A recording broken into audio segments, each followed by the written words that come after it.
guys, ang mga vloggers, mag-gogora-gora bells. Ayan. Magpa-beauty daw siya. Magpa-beauty, wala nang i-beauty. Ayan. Ayan si ano. Yung aming, ay, nakita dahil dito. Yun na nandala mo dahil, nakita mo na sa'yo. Parang ano, nung kinuwenta ko lang doon sa ano, hindi pa doon. Kasi nagsimula, ang natira ay 15. Nung sumahod ako may 15.79. So nagdagdagan pa siya ng, parang nasa kulang-kulang 60 na dahil. Ay, malapit-lapit ka na pala. Ay sabi ko nga, parang para sana mapakinabangan, ipunin mo na, uy. Sabi nung anak ko, wag na mama. Kuy, batang ito. Sa kanila kasi yung sa manugang ko dahil. Hindi ka kasi ng ano mo. Pagka ang June Biday, pagka medyo ayos-ayos na dahil, magaling na tayo mag-diskarte sa pagla-live o pagbibideo yung mga lahat ng matutunan natin. Matututo din tayo dyan sa mga diskarte nila. Ay, gurang na natuto eh. Hindi, dapat talaga masipag ka.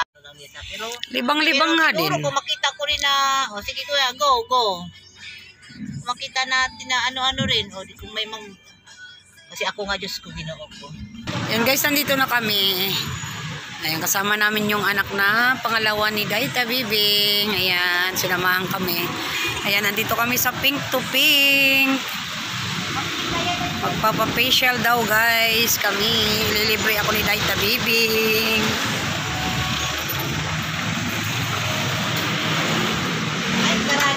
Good afternoon.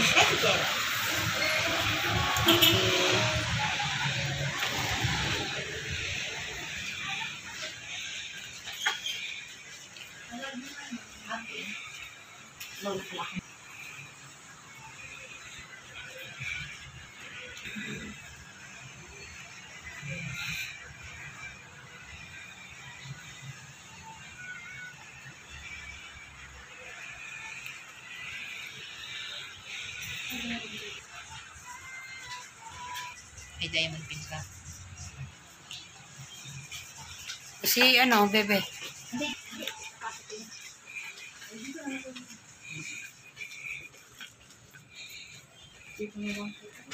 Diyan, dito tayo husgahan. Ayan guys. Ayan guys. This is